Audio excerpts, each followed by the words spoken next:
Hello बच्चों, कैसे हो आप सब। तो आज हम देखने जाने वाले lecture number 4 of work energy power. और टॉपिक बहुत प्यारा सा है, पोटेंशियल एनर्जी।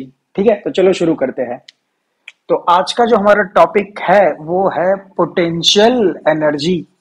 लास्ट टॉपिक था हमारा काइनेटिक एनर्जी, राइट। तो आज हम देखने वाले हैं पोटेंशियल एनर्जी। नाम पोटेंशियल एनर्जी है बट सिंबल होता है यू। और आपने देखा होगा मैंने कुछ ऐसा ट्राइंगल सा बनाया, उसको बोलते हैं चेंज। ये ट्राइंगल को हम बोलते हैं चेंज, तो उसको रीड करते हैं चेंज इन पोटेंशियल एनर्जी।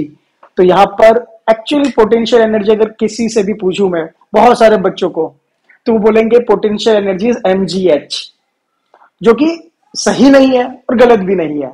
तो आज हम पूरा डिटेल में देखने वाले हैं कि पोटेंशियल एनर्जी क्या है, वो कैसे आया, और mgh फॉर्मूला कहाँ वैलिड है और कहाँ से वो भी आया। ठीक है, तो आज का लेक्चर है बड़ा सिंपल बट थोड़ा सा डेप्थ में जाने वाले हैं पोटेंशियल एनर्जी के लिए। चलो तो शुरू करते हैं। ओके बच्चों, सो मैंने लिखा है change in potential energy, not potential energy. You मतलब पोटेंशियल। कुछ बच्चे पी भी लिखते हैं, ठीक है, तो अगर पी लिखना है तो पी लिखो, कोई प्रॉब्लम नहीं। आप लिखो डेल्टा पी, पर डेल्टा लिखना बहुत जरूरी है। ओके, तो पहले तो समझते हो वर्ड पोटेंशियल का मतलब क्या है। देखो, पोटेंशियल का मतलब क्या होता है। पोटेंशियल इटसेल्फ मींस कि कुछ पोटेंशियल है करने का, है ना। बोलते ना पोटेंशियल है इसमें, इस बंदे में पोटेंशियल है, इस बच्ची में पोटेंशियल है, इस इंसान में पोटेंशियल है। पोटेंशियल का मतलब ही होता है कुछ करना। ठीक है, पोटेंशियल का मतलब टू डू सम वर्क, और टू डू सम वर्क। ठीक है, टू डू सम वर्क, कोई काम करने का पोटेंशियल है, काम कर नहीं रहा है, शायद करेगा। ठीक है, it is not like kinetic energy. Kinetic energy में क्या था, object was itself in motion. जब ऑब्जेक्ट खुद, या तो कोई भी सब्सटेंस या कोई भी ऑब्जेक्ट खुद मोशन में है, तो उसके पास एक एनर्जी होती है, that is kinetic energy. But यहां पर कुछ करने का, कुछ कर सकता है, इसको बोलते हैं पोटेंशियल एनर्जी। तो वर्ड का मतलब से पोटेंशियल का मतलब टू डू सम वर्क। चलो थोड़ा एग्जांपल लेते हैं, एक बड़ा सिंपल एग्जांपल लेते हैं। लेट्स से ये हमारा है सरफेस, ठीक है, ये ग्राउंड, इसको हम मानते हैं ग्राउंड। ग्राउंड का मतलब ये नहीं धरती, ग्राउंड का मतलब जो चीज फिक्स्ड है, कोई रेफरेंस है, मतलब कि ये रेफरेंस होता है। इसको हम रेफरेंस भी बोल सकते हैं, रेफरेंस प्लेन या रेफरेंस सरफेस। ठीक है, वहां से एक लंबा सा टावर, ठीक है, बड़ा सा, उसके ऊपर छोटी सी आपकी फेवरेट चीज, लेट्स से क्या है, पिज्जा। ठीक है, उसको हम फेंकते हैं, नहीं खाने की चीज नहीं चाहिए, चलो चलो ठीक है, खाने की चीज नहीं फेंकनी चाहिए। तो लेट्स से स्टोन या ब्रिक ले लेते हैं। ठीक है, बुक्स में यही एग्जांपल है तो सोचा कि थोड़ा सा इंटरेस्टिंग लिया जाए। चलो स्टोन और ब्रिक ही ले लेते हैं। तो अगर आप स्टोन को नहीं फेंक रहे हो बट यहां पर ऐसे रख रहे हो, ठीक है, तो अगर थोड़ा सा हल्का सा उसको धक्का दे दिया, थोड़ा सा, नहीं तो हवा में ड्रॉप कर दिया उसको, तो वो कहा जाएगा, जुप करके नीचे गिरेगा। अरे गेटिंग, यहां से आपने उसको ड्रॉप कर दिया तो वो नीचे गिरेगा। जब वो नीचे गिरेगा तो हम उसको बोलते हैं कि इसके पास एक पोटेंशियल था वर्क करने का। तो देखो यहां पर उसने वर्क किया, ये उसका हो गया वर्क। सर कौन सा वर्क किया, हवा में कौन सा वर्क। अरे हवा में कोई वर्क नहीं किया, ऐसा नहीं है। बट लेट से यहां पर एक मैकेनिज्म बनाया जाए। एग्जाम्पल, लेट से यहां पर है बकेट, देखो प्यारी सी बकेट, और उसको यहां से एक पुली से बांध दिया जाए और ये ब्रिक को फिर नीचे ड्रॉप किया जाए, तो वो सोचो बकेट कहा जाएगी, ऊपर गई, तो मतलब वर्क किया ना। अब समझ में आया वर्क कहा होता है। अरे गेटिंग, तो उसके पास पोटेंशियल है कुछ कम करने, कुछ काम करने का। क्या है, पोटेंशियल है कुछ काम करने का, तो इसलिए इसके पास एक एनर्जी होगी, दैट इज पोटेंशियल एनर्जी। समझ आया, पोटेंशियल का मतलब कि कर नहीं रहा है, कर सकता है। कैसे, देखो प्रैक्टिकल, बकेट ऊपर स्टोन नीचे, बकेट ऊपर स्टोन नीचे, तो एक वन ऑफ द एग्जांपल है यहाँ पर। ठीक है, एक दूसरा प्यारा एग्जांपल लेते हैं, एक स्प्रिंग। ठीक है, ये क्या है हमारी स्प्रिंग, स्प्रिंग स्प्रिंग स्प्रिंग। सोचो स्प्रिंग को कॉम्प्रेस कर दिया, फोर्स लगा के, यहां से फोर्स लगाया, यहां से फोर्स लगाया, तो यहां पे फिक्स कर दो और एक जगह से फोर्स लगाओ, आपकी मर्जी। तो स्प्रिंग ऐसी अपने आस पास आ जाएगी। सर ये तो छोटी, अरे छोड़ो यार, समझ, अरे यार नहीं नहीं, ठीक है। तो देखो नजदीक नजदीक नजदीक, कॉइल नजदीक आ गई, मतलब कि ये क्या हो गई, कॉम्प्रेस हो गई। तो कॉम्प्रेस स्प्रिंग के पास भी एनर्जी रहती है, दैट इज पोटेंशियल। उसके पास भी पोटेंशियल, उसको कंप्रेस किया, वो एक्सपांड होकर अपनी पोजीशन वापस रिगेन करेगा। तो मतलब इसके पास पोटेंशियल है काम करने का। सर ये क्या काम कर सकते हैं, जैसे कि ये मैकेनिज्म बना, यहाँ पर भी कोई मैकेनिज्म बना सकते हो कुछ भी करके। ठीक है, तो इसके पास भी एक्सपांड करने का एनर्जी है। तो यहाँ पर भी उसके पास पोटेंशियल है। मैं नाम नहीं ले रहा हूं कौन सा पोटेंशियल, मैं आपको बोल रहा हूँ उसके पास पोटेंशियल है। तो अगर पोटेंशियल है तो कोई एनर्जी होगी, तो नाम दे दिया पोटेंशियल एनर्जी। डिटेल में भी जाएंगे, मजा आने वाला, जुड़े रहिए, ठीक है। और बुक और पेन साथ में रखिए और नोट्स बनाइए, खाली देखना नहीं है, लिखना भी है, नोट्स भी बनाने हैं, खाली स्क्रीनशॉट नहीं लेना है। या तो फिर आप उसको खींच दो, जुप, ऐसे ऐसे ऐसे ऐसे, ठीक है। तो वापस अपनी पोजीशन रिगेन कर सकते हैं। आपने क्या कर दिया, खींच लिया, एलोंगेट कर लिया, क्या कर लिया, एलोंगेट कर लिया, तो वापस अपनी पोजीशन आई। तो ये भी वर्क करने की कैपेसिटी रखती है। One of the best example is mechanical watches, जो घड़ियां होती है ना मैकेनिकल, जो बिना बैटरीज के चलती है, वो वाली स्प्रिंग मैकेनिज्म होती है, वहां पर पोटेंशियल एनर्जी स्टोर होती है। इसलिए नहीं कभी हिलाते हैं वैसा हाथ हिला दिया, वो घड़ी चलने लगी, ठीक है। तो इसमें ये वाली स्प्रिंग होती है, तो इसके पास पोटेंशियल है। Is this clear? तो पोटेंशियल, मैं आपको एनर्जी नहीं पढ़ाया सर, ये डेल्टा क्यों आया नहीं पढ़ाया, मैंने बोला पोटेंशियल का मतलब समझाया कि पोटेंशियल है, कैसे है, देखो ऐसे, ठीक है, कॉपी कर लो। ओके बच्चों, तो आपने देखा पोटेंशियल एनर्जी का कमाल। अब उसको थोड़ा डिफाइन करते हैं। तो पोटेंशियल एनर्जी क्या होती है? Energy, energy due to change in shape और due to its position. Okay, energy due to change in shape. कैसे? हमने स्प्रिंग को, अरे यार एक स्प्रिंग ली थी हमने, अभी याद है आपको, इसका शेप ही तो चेंज किया था। और पोजीशन वाला याद है आपको, कच कच कच कच, ये टावर, ये ब्रिक, ये बकेट ऊपर गई, है ना, इसके पास हाइट था बिकॉज ऑफ पोजीशन, ठीक है, बिकॉज ऑफ पोजीशन। तो इसके पास एक एनर्जी है, इसके पास एक एनर्जी है, तो ये होती है पोटेंशियल। पोटेंशियल का डेफिनेशन, पोटेंशियल एनर्जी का डेफिनेशन, ठीक है। Is this clear everybody? और जो पोटेंशियल होता है ना, that is always a change. तो आपको एक और चीज लिखनी पड़ेगी, अब पी यू लिखो, पीई सॉरी, मतलब कि delta U, change in potential, it is always a change. मतलब कि पोटेंशियल एनर्जी क्या होती है? ऑलवेज अ चेंज होती है। मतलब कि अगर ये ब्रिक है, देखो देखो देखो, ये ब्रिक जो वर्क कर सकती है, कैसे वर्क करेगी पता है ना। अब मैं पूछूं इसके पास कितनी पोटेंशियल एनर्जी है ड्यू टू इट्स पोजीशन, तो आप बोलोगे कितना? अरे इसके पास कोई पोटेंशियल होगी? शायद हाँ, शायद ना। तो मैं बोल रहा हूं ड्यू टू इट्स पोजीशन, इसके पास कितनी पोटेंशियल एनर्जी है? लेट्स से पॉइंट बी है ये, मान लो ये पॉइंट बी, मैं बोल रहा हूं potential energy at point B कितनी है। तो आप बोलोगे सर कहां से, कोई तो रेफरेंस होगा। मैं बोल रहा हूं देखो यहां से, यहां से। तो आप बोलोगे अच्छा यहां से, let's say height is H, B, B है ना पॉइंट, तो लेट्स एच लेते हैं, H1। तो आप बोलोगे सर इतना पोटेंशियल एनर्जी, इतना वर्क कर सकती है। फॉर्मूला पता नहीं, किसी के माइंड में आ रहा है सर mgh, mgh, ठीक है, प्लीज डोंट यूज दैट, अभी इतना है, ठीक है। पर सपोज यही मैं पूछूं इस लेवल से, तो आप बोलोगे कितना है सर? इतना, H2, इतना काम कर सकती है। तो डिपेंड कि वो कहां से मेजर कर रहे हो। तो potential energy always a change, change का मतलब वो एक रेफरेंस लेके ही करती है काम। आपको रेफरेंस तो देना पड़ेगा ना। ये स्प्रिंग है, मैं बोल रहा हूं इसमें कितनी पोटेंशियल एनर्जी है, तो आप बोलोगे सर पहले कितनी स्ट्रेच थी या कॉम्प्रेस थी या नॉर्मल पोजीशन पे थी, अपनी नेचुरल लेंथ पे थी। मैं बोल रहा हूं पहले इतनी थी, इतनी थी। अब बता पाओगे, थोड़ा डेटा दूंगा तो आप कैलकुलेट भी कर पाओगे, फॉर्मूला होगी तो कैलकुलेट भी कर पाओगे। But I hope you understand why I right change. तो सर एट अ पॉइंट हम फाइंड ही नहीं कर सकते? कर सकते हैं हम। अगर ये पॉइंट को जीरो मान ले, इस पॉइंट को हम जीरो मान ले, तो ये जो भी आएगी उसकी एब्सोल्यूट वैल्यू बन जाएगी। समझ आ रहा है? दिस पॉइंट की एब्सोल्यूट, अगर इसको जीरो मान लेते हैं, समझ आ रहा है ना। But it is always a change, logical चीज है, थोड़ा कॉन्सेप्चुअल चीज है।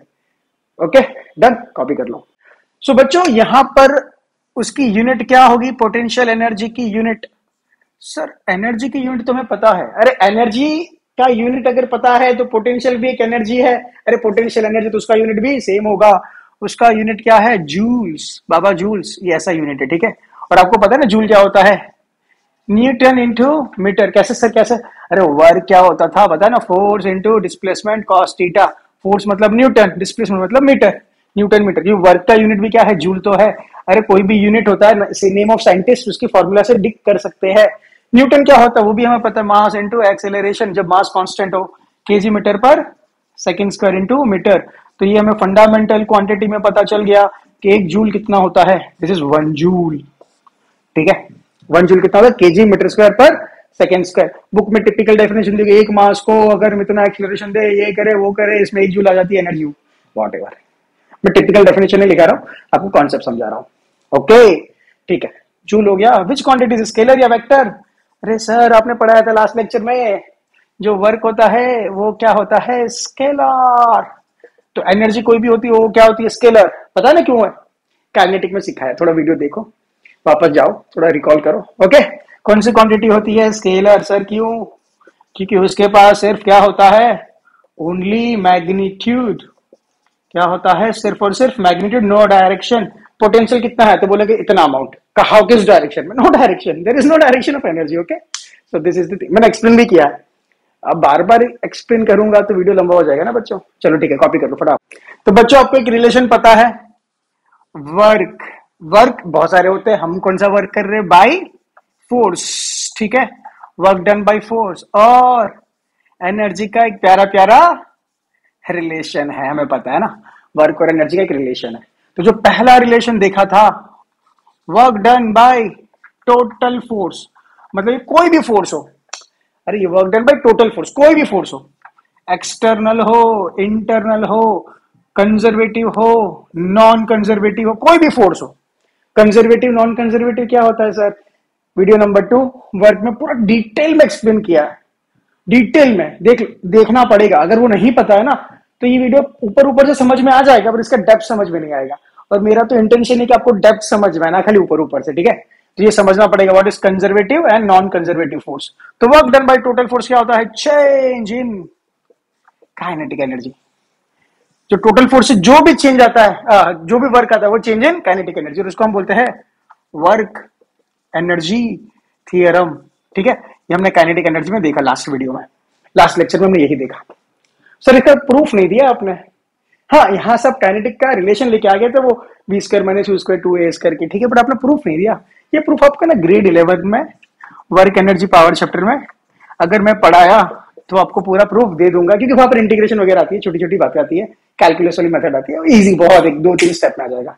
ठीक है, अभी मान लो, ठीक है, सेकेंड, और work done by only conservative, कौन सा फोर्स? Conservative force. अगर work done by conservative force करेंगे तो क्या आएगा? चेंज इन पोटेंशियल एनर्जी, और वो नेगेटिव होगा। सर नेगेटिव क्यों होगा और पोटेंशियल क्यों होगा? मान लो, हाँ मैं नेगेटिव क्यों होगा उसका लॉजिक अभी भी दूंगा, पर जिसको पता है व्हाट इज कंजर्वेटिव फोर्स तो वो समझ जाएगा जल्दी नेगेटिव क्यों होगा। नहीं देखा तो देख लो सेकंड वीडियो वर्क वाला, भूल जाओगे बाकी कॉन्सेप्ट। अगर ये कॉन्सेप्ट एकदम सही से समझ लिया, वो गंदे कॉन्सेप्ट भूल जाओगे, रट्टे वाला कॉन्सेप्ट भूल जाओगे और एक्चुअल कॉन्सेप्ट पकड़ लोगे, ये वाला। और यहां से हमें क्या मिला? Change in potential energy. तो चेंज इन पोटेंशियल एनर्जी क्या होता है? Work done by conservative force. और नेगेटिव क्यों है वो तो आपको पता चल जाएगा। ठीक है, तो जब वर्क डन बाय, यहां पर एक चीज नोट करनी है, हमें अगर पता है वर्क कंजर्वेटिव फोर्स क्या है तो आपको वो पता होगा conservative force depends only on initial and final position of particle. वो पाथ कौन सा है, किस पाथ से गए, वो डिपेंड नहीं करता, it is independent of path. मतलब कि देखो, एक ऑलरेडी मैंने एग्जांपल, देखो बार बार बोल रहा हूं, एक बार देख लो, समझ में आ जाएगा व्हाट इज कंजर्वेटिव फोर्स। मैंने पूरा एग्जांपल लेके समझा, बट एक फटाफट समझाता हूं। अगर ए से बी गए, बी से सी गए, तो एक वर्क होगा, टोटल वर्क क्या होगा? Work done from A to B, work done from B to C. और या तो बी, ए से डायरेक्टली सी चले गए तो work done A to C, वो सेम ही होगा। मतलब work done from A to C is work done from A to B plus work done from B to C. मतलब कि वो खाली डिपेंड करता है, इनिशियल पोजीशन यहां थी, फाइनल यहां पर है, done by conservative force. Obviously कौन सा फोर्स होगा? Conservative force. तो work done by conservative force does not depend on path, कि आप किस पाथ से गए, वो खाली कहां थे पहले और अब कहां पर हो उस पर डिपेंड करता है। तो जब उसका वर्क इनिशियल और फाइनल पे डिपेंड करता है तो उससे आने वाली पोटेंशियल एनर्जी भी ये फॉलो करेगी ना। अरे देखो ना, क्यों नहीं फॉलो करेगी? क्यों? वहां से तो आई है। तो potential energy also depends on initial and final position, it does not depend on path. So potential energy is independent of path. तो जो भी कंजर्वेटिव फोर्स से बना है ना, जो भी कंजर्वेटिव फोर्स से बना है ना, वो इंडिपेंडेंट होता है पाथ, पाथ पे डिपेंड नहीं करता है। तो उससे बनने वाला वर्क भी इंडिपेंडेंट, उससे बनने वाली पोटेंशियल एनर्जी भी इंडिपेंडेंट। समझ गया ना बच्चों? लिख लो फटाफट। सो बच्चों, हमारे पास कितने कंजर्वेटिव फोर्स है, कितने टाइप के कंजर्वेटिव फोर्स है हमारे पास? अभी फिलहाल देख लेते हैं कंजर्वेटिव फोर्स, उसको मैं बोलता हूं एफ सी। तो सबसे पहला कंजर्वेटिव फोर्स है दैट इज ग्रेविटेशनल फोर्स। है कंजर्वेटिव फोर्स है, मतलब अगर कैसे पता चले कंजर्वेटिव फोर्स है, अगर इसमें इसके द्वारा वर्क किया तो वर्क पे only depends on the initial and final position, वो पाथ पे डिपेंड नहीं करता। मैंने प्रूफ भी दिया है सेकंड वीडियो। सर इतना प्रमोशन कर, प्रमोशन नहीं कर रहा हूं भाई, मत करो लाइक, मत करो सब्सक्राइब, कॉन्सेप्ट सीख लो यार, इंपॉर्टेंट वो कॉन्सेप्ट सीख लो, ठीक है। Second is elastic force. क्या होता है इलास्टिक या स्प्रिंग फोर्स? जो स्प्रिंग में आता है ना फोर्स, अगर अरे स्प्रिंग को जब कॉम्प्रेस या एक्सपांड करते हो ना, स्प्रिंग को जब कॉम्प्रेस किया या एक्सपांड, देखो स्प्रिंग को कॉम्प्रेस किया, सोचो कॉम्प्रेस किया और बस छोड़ दो, फोर्स छप करके से बाहर निकलेगा, मतलब उसमें कोई फोर्स था, ये वाला फोर्स था। जब स्प्रिंग को एक्सपांड कर दिया, छोड़ दो, फिर वापस अपनी पोजीशन पे आने की ट्राई करेगा, इलास्टिक फोर्स। अरे रबर, इलास्टिक क्यों बोले, स्प्रिंग इलास्टिक, इलास्टिक रबर, पर वर्ड गलत, इलास्टिक समझोगे फ्यूचर में, ठीक है। चलो let's go for third force. Third is electrostatic. इसके बारे में तो हम बात ही नहीं करेंगे अभी, क्योंकि ये तो आप बाद में डिटेल में पढ़ोगे। एक्चुअली इसके बारे में बात नहीं करने वाले, खाली बात करेंगे हम ये वाले फोर्स के बारे में। इलेक्ट्रोस्टैटिक का मतलब वो पता है क्या होता है? अरे छोटे छोटे करंट लगता है ना विंटर में, जब मॉल्स में जाते हो, रीलिंग मेटल चीज टच टक करके करंट लगता है, किसी को टच किया करंट लगता है, दो बलून्स को रब कर दिया वो रिपेल करेगा। बचपन में कॉम लेके से घिसते थे, छोटे छोटे पेपर सब उठा लेते थे। Electrostatic force, force between two charge particles. Basically यह क्या होता है, force between two charged particles, ठीक है। तो ये हमारे पास कंजर्वेटिव फोर्स है।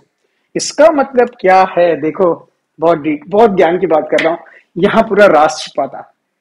तो यहां पर क्या है, जो पोटेंशियल एनर्जी, आपको पता है ना potential energy, that is delta U. अरे सर फील नहीं आ रहा, चलो ठीक है डेल्टा पी, हाँ मजा आ गया। पोटेंशियल एनर्जी वो कैसे बनी, वर्क डन, कौन सा फोर्स, कंजर्वेटिव फोर्स। तो इनडायरेक्टली पोटेंशियल किस पर डिपेंड करती है, कंजर्वेटिव फोर्स पे। तो जिस टाइप का कंजर्वेटिव फोर्स यूज किया गया, सॉरी जिस टाइप का कंजर्वेटिव फोर्स लग रहा है, उस टाइप की ये पोटेंशियल एनर्जी बनेगी। तो अगर फोर्स है हमारा ग्रेविटेशनल, तो इसके द्वारा बनी गई पोटेंशियल एनर्जी को बोलते हैं ग्रेविटेशनल पोटेंशियल एनर्जी। इसके द्वारा बनी गई कौन सी एनर्जी, spring potential energy, elastic potential energy और इलेक्ट्रोस्टैटिक पोटेंशियल एनर्जी। ये दोनों के बारे में हम बात करने ही नहीं वाले इस चैप्टर में, तो मैं डिटेल में जा ही नहीं रहा हूं। फ्यूचर में वीडियोस बनाएंगे, अगर ये टॉपिक आएगा तो डेफिनेटली आने वाला है। फिजिक्स में तो फिजिक्स का पार्ट तो आने ही वाला है, पर ग्रेड 9th में हम यहाँ पर स्टिक रहेंगे। तो जो एनर्जी हम पढ़ते हैं ग्रेड 9th में, जब एमजी से रट्टा मार के बैठे हो, ठीक है, तो वो एक्चुअली पोटेंशियल एनर्जी नहीं है। जब भी ये वर्ड यूज करो ना पोटेंशियल एनर्जी, तो आपको पूछना है कौन सी पोटेंशियल, बहुत सारी पोटेंशियल है, तो बोले ग्रेविटेशनल पोटेंशियल है, स्प्रिंग पोटेंशियल है, इलेक्ट्रोस्टैटिक पोटेंशियल। नाम पता चला कैसे डिवाइड हुआ। तो we are studying gravitational potential energy in our syllabus, not this two. Okay, तो कॉपी कर लो फटाफट। ओके बच्चों, तो हम स्टार्ट करते हैं डेरिवेशन फॉर पोटेंशियल एनर्जी। ना पोटेंशियल बहुत टाइप की होती है सर, बताओ कौन सी। डेरिवेशन फॉर ग्रेविटेशनल, कौन सा, ग्रेविटेशनल पोटेंशियल एनर्जी, ठीक है। ये हम स्टार्ट कर रहे हैं, ग्रेविटेशनल पोटेंशियल एनर्जी। तो ये पोटेंशियल एनर्जी आती ही क्यों है, ग्रेविटेशनल पोटेंशियल एनर्जी आती ही क्यों है, due to change in position, मतलब पोजीशन की वजह से ही आती है। जनरली हाइट की वजह से, पोजीशन मतलब आपने हाइट बढ़ा दी, हाइट कम कर दी तो आएगी। तुमने बहुत प्यारा सा स्टार्टिंग में एग्जांपल लिया था, उसी को कंटिन्यू करेंगे। एक लंबे से बड़े से टावर पे एक ब्रिक रखा था, ठीक है, ये वाला इट्स ऑब्जेक्ट है हमारा, ये ऑब्जेक्ट हमारा, इसका मास मान लो ऑब्जेक्ट, इसका जो मास है, वजन है m किलोग्राम है, ठीक है, m kg, ठीक है, m kg। और कितनी हाइट पे है, तो मान लो ये हाइट h है। तो पहले कहाँ होगा, अरे रेफरेंस पॉइंट तो यहां पर ही होगा ना सर, यहां पर। तो इनिशियल और फाइनल कहां पर, लेट्स से यहां पर, दिस फाइनल पोजीशन, ठीक है, initial final, is this clear. चलो बढ़िया। अब बताओ क्या है formula, work done by conservative force, इसलिए मैं WFC लिख, W मतलब वर्क डन, FC मतलब by conservative force, is equal to minus change in potential energy. ये हमें पता है। माइनस का राज अभी तक नहीं बोला ना मैंने, वो बताऊंगा, ठीक है। पहले बताओ what is potential energy, change in potential energy. Change मतलब final minus initial, final potential energy minus initial potential energy, ठीक है, ये होता है। Work done by conservative force क्या होता है? Work done by conservative force, work done by force क्या होता है? Force displacement cos theta. आपको कॉस थीटा की वैल्यू आई होप याद होगी, मैंने दिया था वैल्यू कॉस 0 से लेकर कॉस 180 तक, ठीक है।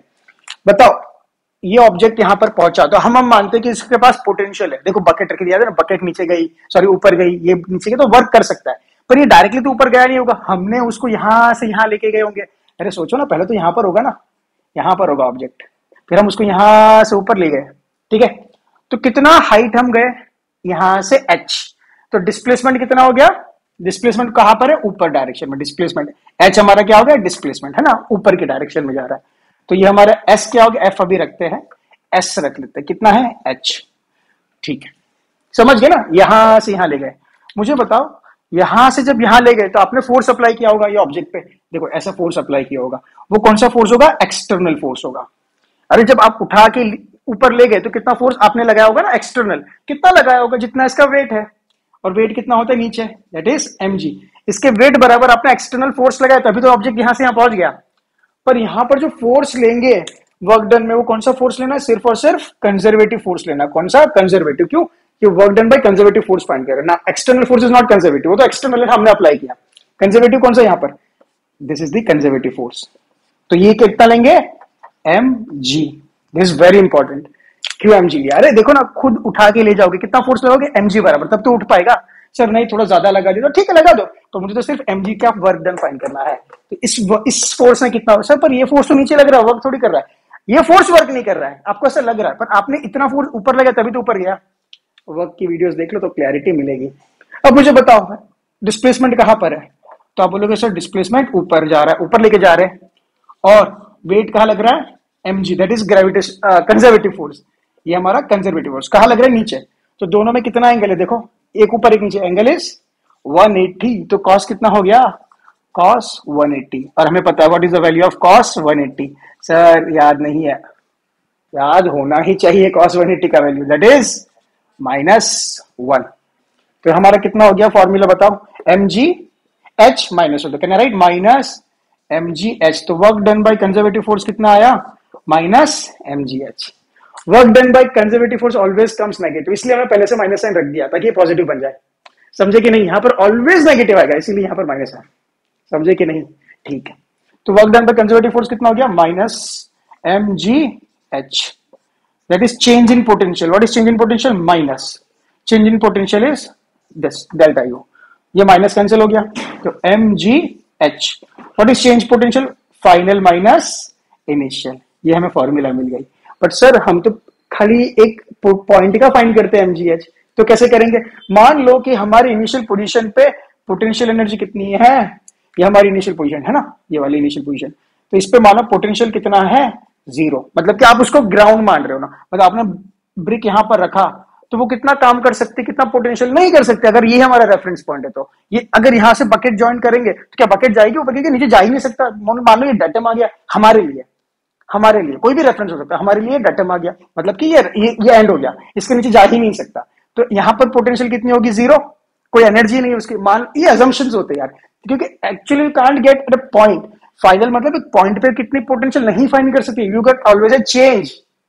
बट मान लो कि इस पॉइंट पे 0, कैसे मान ले सकते? क्योंकि वर्क नहीं कर सकता पोटेंशियल से, क्योंकि उसके पास कोई पोटेंशियल है ही नहीं, सबसे नीचे आ गया, ठीक है। तो अभी इस पे कितना होगा? mgh u फाइनल, और ये 0, तो u फाइनल कितना हो गया? mgh। इसीलिए हम बोलते हैं what is the potential energy from height h? mgh। यहां से वो फॉर्मूला आई। मुझे पता है कुछ बच्चे बोलेंगे सर इतना सारा करवाया है, फॉर्मूला रट्टा मार लेंगे, न्यूमेरिकल हो जाएंगे, ठीक हो जाएंगे, पर ये कॉन्सेप्ट बहुत इंपॉर्टेंट है। ये कॉन्सेप्ट बहुत इंपॉर्टेंट है। कैसे आया? रेफरेंस बुक्स पढ़ लो, वहां पर ऐसा कोई नहीं बताएगा ये एफसी कैसा है, एमजी कैसे लिया, कोई नहीं बताएगा। तो कॉन्सेप्ट पकड़ो यार, कॉन्सेप्ट को मतलब समझो, ठीक है। तो पोटेंशियल एनर्जी ये हो गई, इसे एम क्या है हमारा? मास, और वो किस में होगा? लेट्स से केजी में। जी क्या है? ग्रेविटी। ग्रेविटी मतलब acceleration due to gravitational force वो क्या होती है 9.8 मीटर पर सेकेंड स्क्वायर। 10 ले लेते हो कभी कभी आप। एच क्या है बेटा? हाइट। हाइट किस में होती है? मीटर। तो अगर केजी मीटर पर सेकेंड स्क्वायर और मीटर लोगे तो आपको जो एनर्जी मिलेगी वो किस में मिलेगी? जूल में मिलेगी। कभी मिलेगी जब मास केजी में हो, ग्रेविटी मीटर पर सेकेंड स्क्वायर में हो और हाइट मीटर में हो। ये आपकी फॉर्मूला होगी पोटेंशियल एनर्जी की। I hope you got the beautiful concept of potential energy. But ये कौन सी पोटेंशियल एनर्जी है? Gravitational potential energy.